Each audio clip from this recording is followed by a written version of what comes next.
buenas a mi canal de ASMR.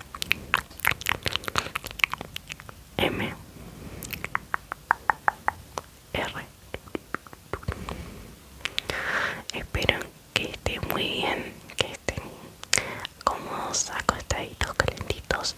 Acá en la Patagonia Argentina hace bastante frío actualmente. Estamos viendo temperaturas bajo cero bastante fuertes, así que espero que estén resguardados, acostaditos y cómodos. Los invito a suscribirse a mi canal, denle like si les gusta el video y me pueden comentar si quieren algún tipo de video en especial o alguna idea, qué les pareció, que podría mejorar. Acepto cualquier tipo de comentario. Comencemos. Seguramente habrán leído en el título, les voy a estar leyendo historias bíblicas que están adaptadas específicamente para niños. Pero ni si no sos un niño, no importa, porque están buenísimas, por lo menos según yo. Entonces vamos a comenzar con el Arca de Noé, que personalmente es una historia que a mí me gusta, o por lo menos cuando era niña era de mis favoritas. Tengo acá el texto que voy a leer, así que comencemos. Dice así: una vez, hace mucho tiempo, todas las personas del planeta dejaron de portarse bien y de tratarse con amabilidad. Estaban enfadadas y eran muy antipáticas. Casi parecía que no quedara nadie bueno en el mundo, excepto Noé y su familia. Noé vio y sufrió los chismes, los celos y la injusticia a mano de sus vecinos, pero nunca se lo pagó con la misma moneda. Él siempre intentaba hacer lo correcto, ayudar a la gente, y les enseñó a sus hijos a hacer lo mismo. Un día Noé llegó a la casa de muy mal humor. Había estado toda la tarde viendo cómo sus amigos les faltaban el respeto a sus esposas y tenían conversaciones llenas de odio. Se los señaló y reprochó una y otra vez, pero no sirvió de nada. Nuestro Dios dice que debemos hacer el bien y ayudarnos unos a los otros. ¿Acaso no sabéis que la rabia no lleva a nada bueno?, dijo Noé, pero como siempre, nadie le hizo caso. Cuando se derrumbó en la cama por la noche, Noé se puso a pensar si podía hacer algo. ¿Cómo era posible que hubiera tanto mal en el mundo? Cuando al fin se quedó dormido, soñó que Dios le hablaba. Noé vio lo que le pasaría a la gente que no hacía más que propagar el mal. Vio una lluvia torrencial. En su sueño llovía tan fuerte y durante tanto tiempo que el agua llegó a cubrir toda la tierra. Noé se quedó preocupado, pero en su sueño también había visto cómo podía sobrevivir al diluvio. Tenía que construir un barco inmenso, un arca tan enorme que pudiera aguantar una inundación como esa. Cuando Noé despertó, se sintió abrumado por la tarea que tenía ante él, ya que no sabía muy bien cómo iba a realizarla, pero su convicción era más fuerte. Voy a salvar a toda la humanidad, se prometió a sí mismo. Así se puso a trabajar en el inmenso barco.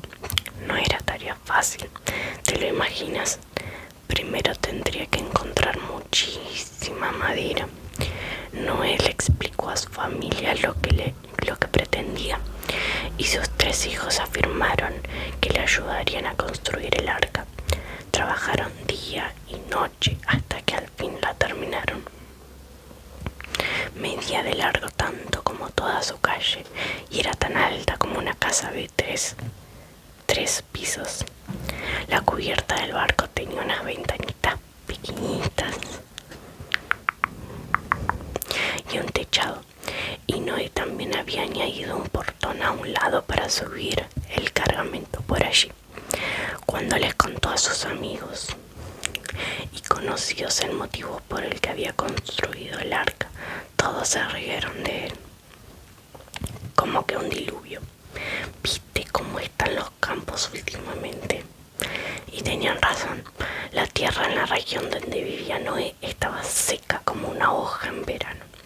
Todos los días el sol castigaba el terreno y casi nunca llovía. El pueblo temía que hubiera sequía, pero no un diluvio. Así que nadie creyó a Noé y siguieron propagando el mal y el odio por todas partes, porque iban a cambiar ahora y a inventar lo que habían hecho mal. Pero Noé no les hizo caso y con la ayuda de sus hijos terminó de construir el arca y le dio una mano de pintura resistente al agua. Estaba lista. Dios le había dicho a Noé que buscara a una pareja de cada especie animal, un ejemplar macho y otro hembra, y lo subiera al arca. No resultó demasiado difícil porque Dios les había indicado a los animales que se reunieron junto al arca, así que no tuvo que ir a buscarlos. ¿Se imaginan lo que tendrían que haber hecho para buscar una hembra y un macho de cada especie animal? Una locura. Menos mal que Dios estuvo ahí y los ayudó. En el arca había un lugar especialmente pensado para cada animal, como un camarote súper grande para los elefantes o una jaula de mucha altura llena de ramas y cuerdas para los monos. Imagínate cuántos animales había y el ruido que hacían todos juntos. Los vecinos observaban lo que ocurría con curiosidad, pero seguían sin creer lo que les había contado Noé. Cuando todos los animales estuvieron subidos al arca, Noé y sus hijos comenzaron a cargar comida para ellos y para los animales. Necesitaban muchas reservas porque no sabían cuánto tiempo duraría el diluvio. Cuando todo estuvo listo, Noé, su esposa, sus hijos y las esposas de sus hijos subieron al colosal barco y cerraron las puertas herméticas. Noé miró hacia abajo, hacia el lugar que había sido su casa, y vio a todos sus amigos. Ellos se rieron de él y continuaron con sus vidas como si no hubiera pasado nada. A Noé le daba muchísima pena, pero él había intentado convencerlos. Él quería salvarlos, pero no escucharon. Unos días después empezó a llover. No era un chaparrón normal, sino aguacero continuo y abundante, abundante, abundante, abundante, abundante, abundante. Los pequeños chorritos de agua se convirtieron en riachuelos y los riachuelos en ríos, y el agua inundó rápidamente las tierras más bajas, por lo que la gente tuvo que ir a las montañas. Poco a poco, los ciudadanos comenzaron a darse cuenta de que deberían haberle hecho caso a Noé y haberse embarcado en su arca. Siguió lloviendo sin parar hasta que el agua cubrió las montañas más altas de la tierra. Imagínense. Llovió torrencialmente durante 40 días y 40 noches, y cuando al fin la lluvia cesó, lo último que podía ver Noé desde el barco era agua y más agua. Esta comenzó a disminuir, pero muy poco a poco, por lo que no podía hacer otra cosa que seguir navegando con su familia y con sus animales. Estuvieron navegando casi 6 meses, hasta que un día el arca se paró. Noé le dijo a sus hijos: hemos encallado en una montaña. Voy a soltar una paloma blanca. Si vuelve, es que no encontró tierra seca donde pararse a descansar. Estuvo mandando a la paloma en su búsqueda durante tres semanas seguidas. Las primeras 2 veces regresó exhausta de su infructuoso viaje, pero al tercer intento regresó con una rama verde en el pico. Noé claramente estaba contentísimo.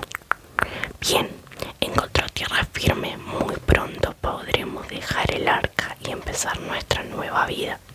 Y tenía razón. El agua no tardó mucho en bajar y Noé y su familia pudieron desembarcar y pisar de nuevo tierra. Primero le dieron las gracias a Dios por haberlos salvado, y en ese momento un haz multicolor apareció en el cielo. Era un arco iris, la señal de que ya nunca más habría un diluvio tan grande como ese. Noé y su familia sacaron a los animales del arca y les desearon que tuvieran una nueva vida muy feliz.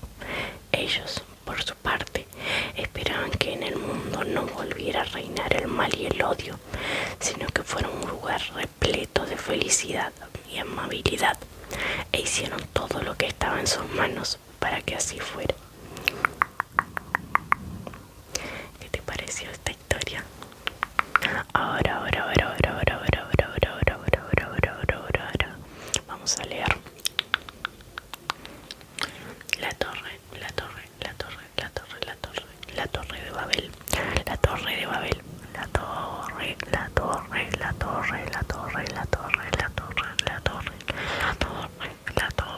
de Babel.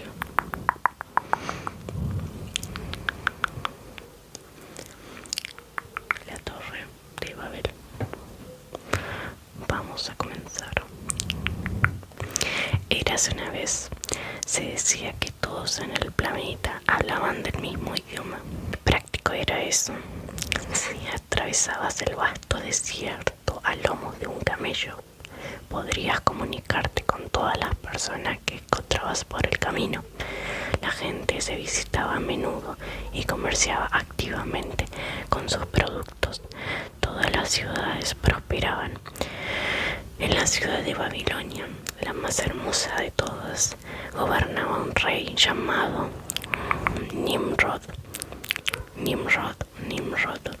Era conocido por ser un rey poderoso y un constructor inteligente.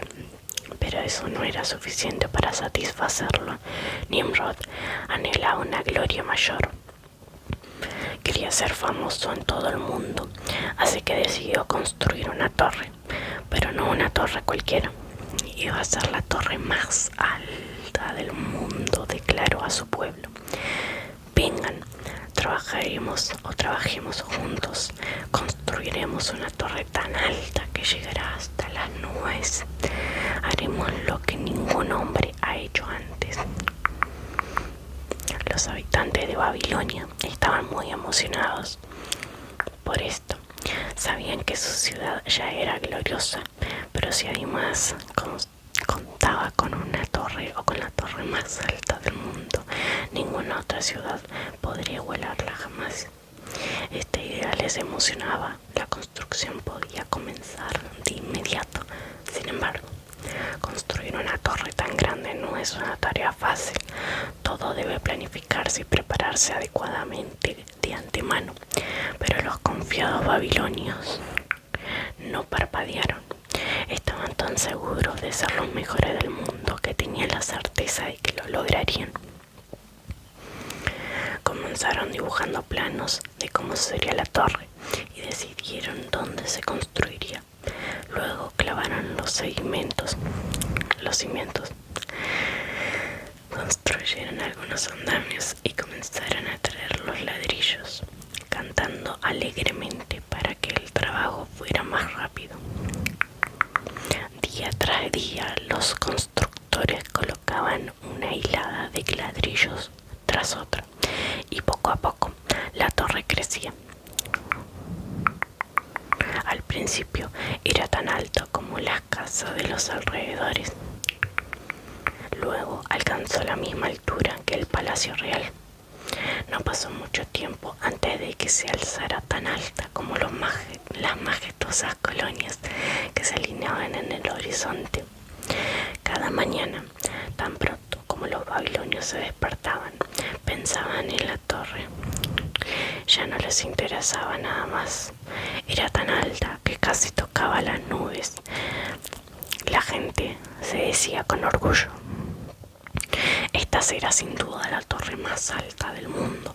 Ninguna otra ciudad puede presumir de tal esplendor. Entonces alguien declaró: Pronto tocará la cima del cielo. Nosotros, los babilonios, construiremos una torre que llegue hasta Dios. Dios. Así de grandes somos. ¿Cómo les explico, chicos? ¿Cómo les explico? Pronto tocará la cima del cielo, dijeron. Cierto, cierto, asintieron los demás, hinchando el pecho con orgullo, tan grandiosos como Dios. Permíteme dudar, permíteme dudar, permíteme dudar, permíteme dudar. Mostraron su obra a todos los que vinieron a Babilonia. La gente dejó sus campos y jardines y viajó hasta allí para ayudar en la construcción. La torre seguía creciendo. Era tan alta que se tardaba un día entero en subir hasta la cima, un día entero. Y si gritabas tan fuerte como pudieras desde el último piso, tu voz ni siquiera llegaba al suelo. Dios miró a Babilonia desde el cielo y se entristeció. Vio que la gente se estaba volviendo demasiado orgullosa. En lugar de labrar los campos, cuidar el ganado y comerciar en el mercado, pasaban sus días construyendo una torre, descuidando todo lo demás. ¿Y de qué servía eso? Solo para demostrar a todos que eran los mejores y los más brillantes del mundo, que su torre sería más alta que todas las demás. Han olvidado lo que es realmente importante. Dios suspiró con tristeza. Decidió que tenía que hacer algo al respecto inmediatamente, y así lo hizo. A primera vista parecía que no había pasado nada. El sol brillaba como antes, los pájaros cantaban como siempre y las obras de la torre seguían en marcha. «Pásame el martillo», le dijo un constructor a otro. «¿Qué has dicho?», le preguntó su compañero de trabajo con cara de desconcierto. Lo único que oía eran unos sonidos extraños que salían de la boca del hombre. «¿Has olvidado cómo se habla correctamente?». «El martillo», repitió el hombre, pero a cada uno de ellos le parecía que el otro solo decía tonterías. No se entendían en absoluto. Y no solo eran estos todos los que tenían problemas para comunicarse. El caos se extendió por toda Babilonia. Nadie entendía el resto. Mientras que esa misma mañana todos hablaban el mismo idioma, de repente todos hablaban algo diferente.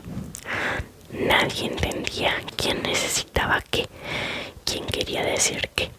Los portadores de ladrillo no sabían dónde colocarlos, los andamistas no sabían dónde colocar los soportes, y los cocineros que preparaban la comida para las constructores no sabían quién pedía qué. Vaya caos, menudo caos, terrible quilombo diríamos acá, con todo el mundo hablando un idioma diferente. La torre simplemente no podía completarse. A regañadientes, los trabajadores dejaron sus herramientas, sus cubos y sus ladrillos y abandonaron la obra. La torre de Babel se quedó sin terminar y desocupada. Los babilonios abandonaron la ciudad. Con el tiempo, la torre parcialmente construida quedó expuesta a la intemperie. Los ladrillos se fueron desprendiendo poco a poco, hasta que finalmente la torre se derrumbó por completo. Ya no quedaba nada que mostrar a todo ese enorme orgullo humano, pero en el corazón de la gente quedó grabado un mensaje significativo, que es importante mantenerse humilde en la vida y recordar que nadie es el mejor del mundo. Nadie, nadie, nadie, nadie, nadie, nadie, nadie es el mejor del mundo. Nadie es mejor que nadie.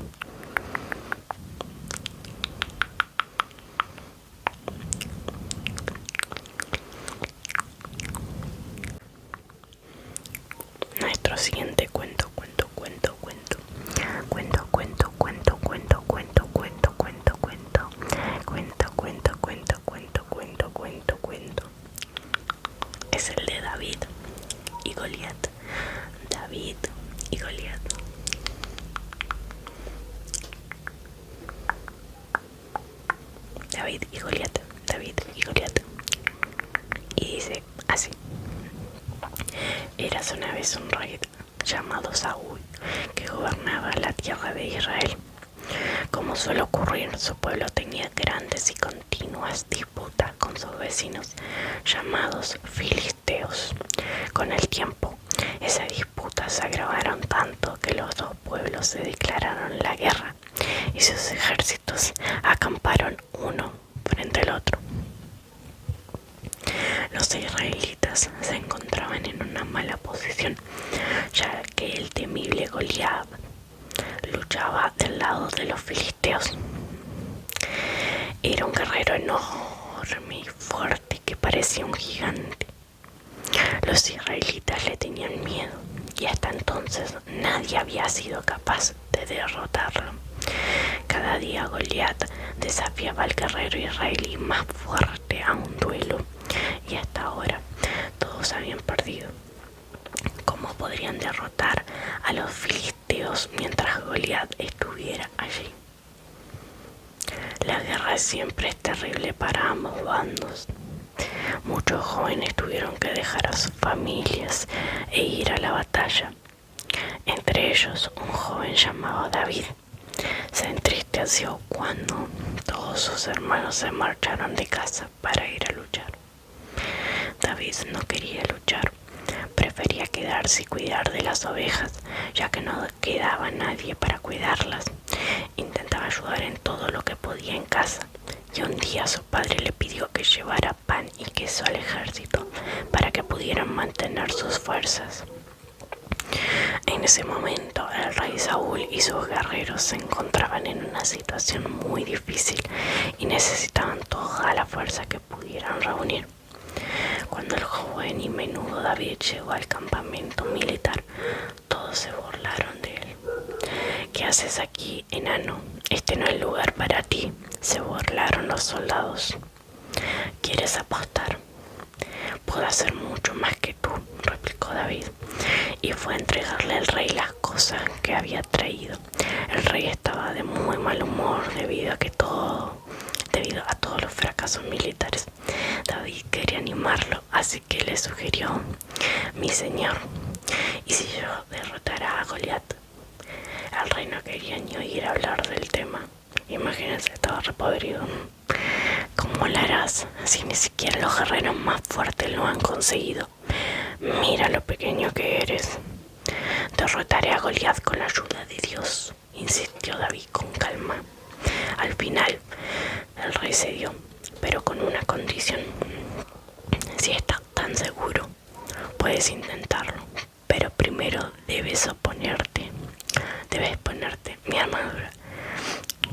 Debes ponerte mi armadura.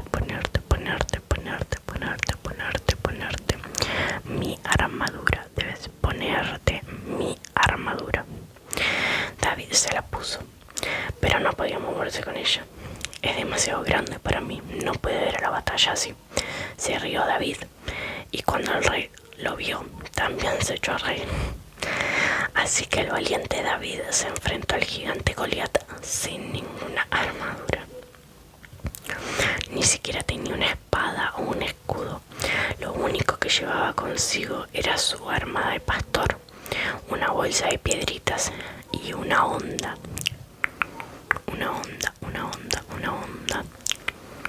Ja, ja, ja, se rió Goliat. Se ha quedado sin hombres el rey Saúl y envía un niño contra mí. Se detuvo un momento, incrédulo, y luego dijo: vete a casa, muchacho, no lucharé contra ti. ¿Tienes miedo de medir tu fuerza contra la mía?, le provocó David, lo que enfureció a Goliat. Te aplastaré como un insecto. Insolente, corrió hacia él, haciendo temblar el suelo bajo sus pies.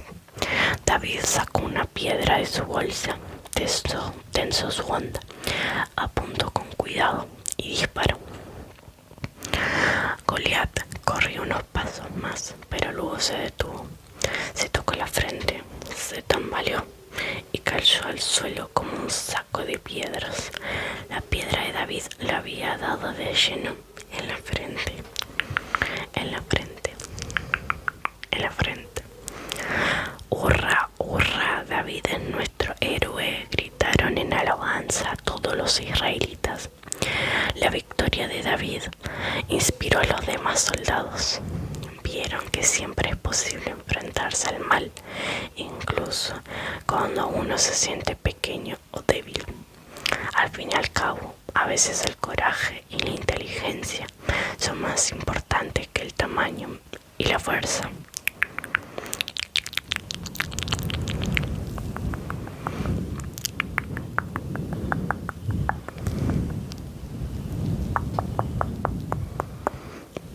Como última, pero no menos importante, la historia. Historia, historia, historia, historia, historia, historia, historia.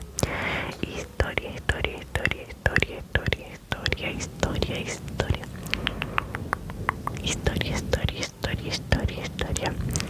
De Moisés. Moisés, Moisés, Moisés, Moisés, Moisés, Moisés, Moisés, Moisés, Moisés, Moisés, Moisés.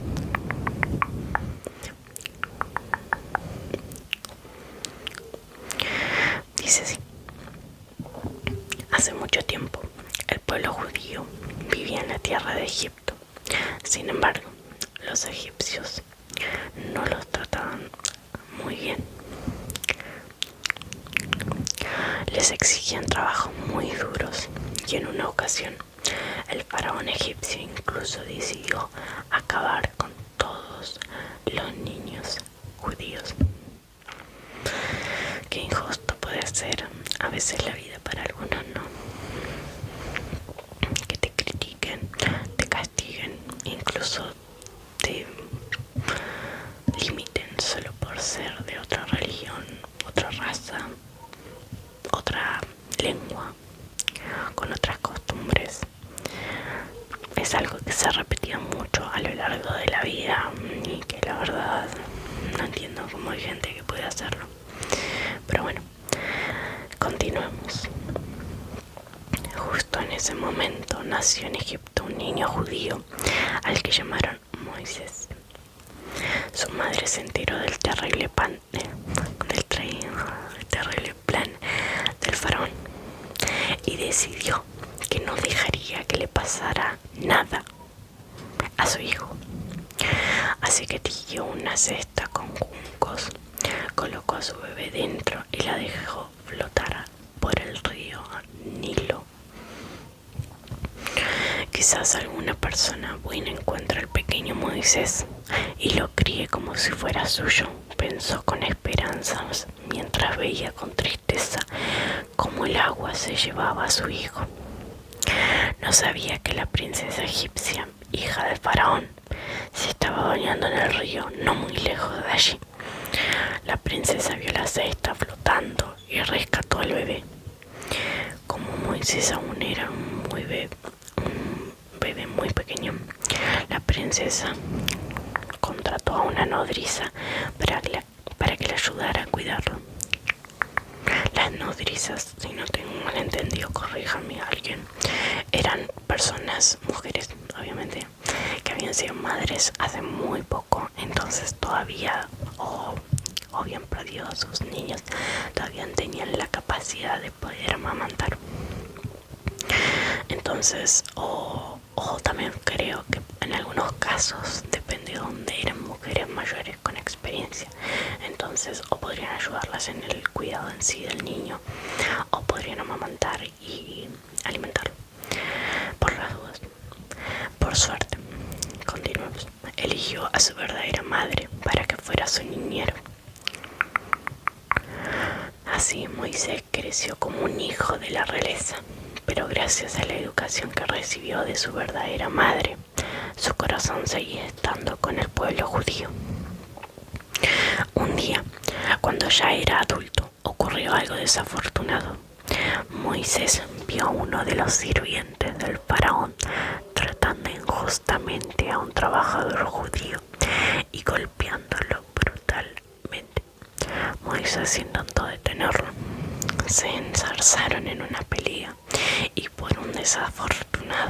incidente, el sirviente del faraón no sobrevivió. Moisés estaba aterrorizado por lo que había hecho. Sabía que le esperaba un castigo cruel. No tengo más remedio que huir de Egipto ahora, decidió. Se estableció en una tierra llamada Madián, donde encontró buenos amigos y se enamoró de Sefora, con quien se casó. Pensó que se quedaría allí para siempre y se ganaría la vida como pastor. Pero un día, mientras pastoreaba sus ovejas, vio algo extraño. Una zarza en llamas, pero que no se consumía.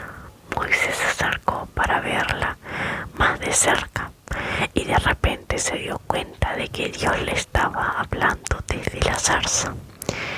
Debes regresar a Egipto y liberar a tu pueblo, le dijo a Moisés. Moisés tenía miedo y no sabía qué hacer.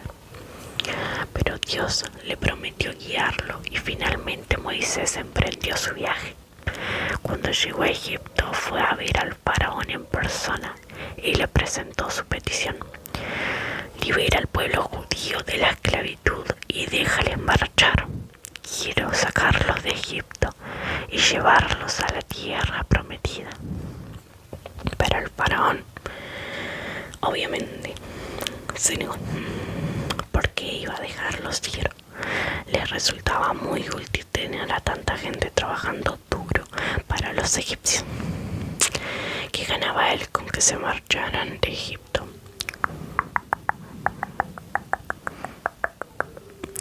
Si sigues oprimiendo al pueblo judío y no los dejas ir, ocurrirán cosas terribles. 10 plagas. 10 plagas caerán sobre ti, le advirtió Moisés.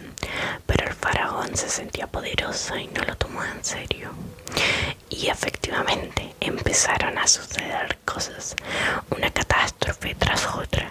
Primero, el agua del Nilo se tiñó de rojo como la sangre. Luego, las ranas comenzaron a multiplicarse y de repente estaban por todas partes.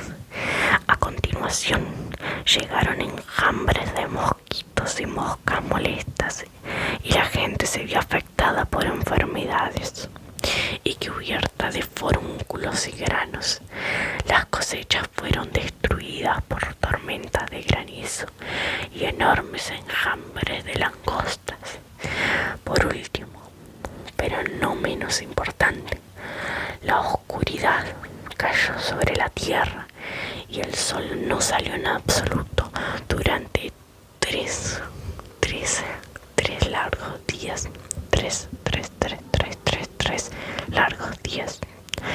Los egipcios estaban aterrorizados y muchos de ellos habrían estado encantados de deshacerse de los judíos para que todo acabara. Pero el faraón era obstinado. Nunca los dejaré ir sin ellos.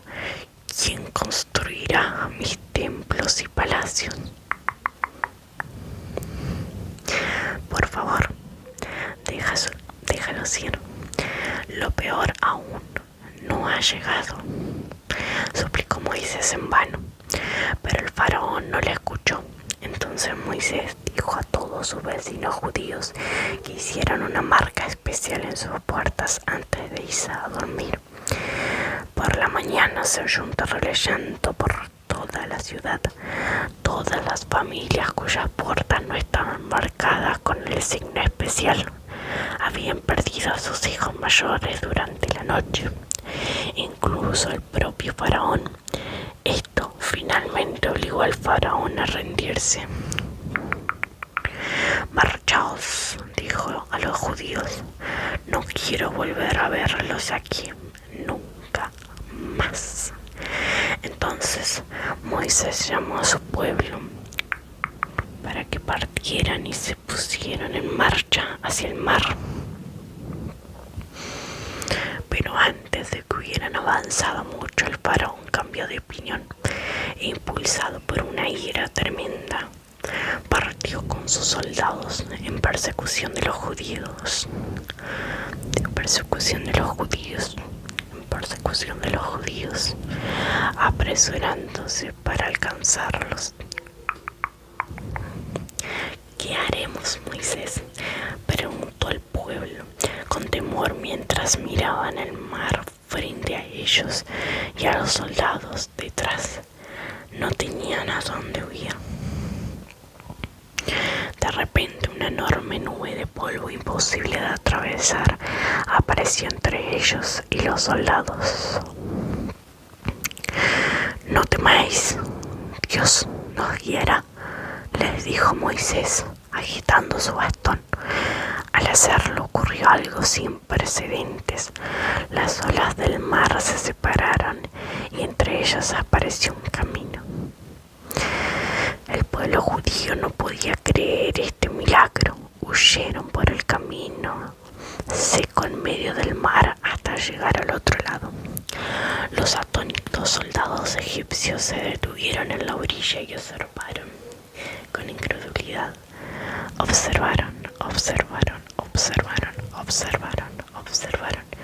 Observaron con incredulidad. ¿Qué estáis mirando? Deprisa, tras ellos, les gritó el faraón. Así que no tuvieron más remedio que ponerse en marcha en persecución de los judíos entre las aguas separadas.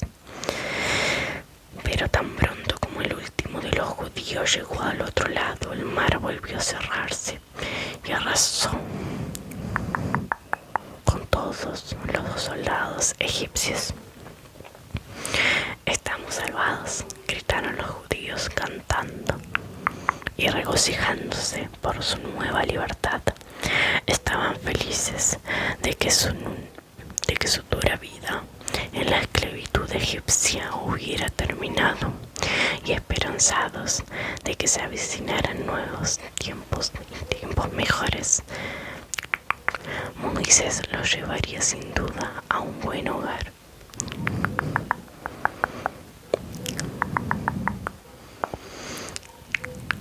Espero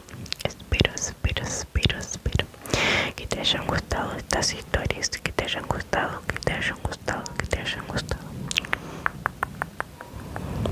Espero que sean de tu agrado y por sobre todo que te hayas podido relajar.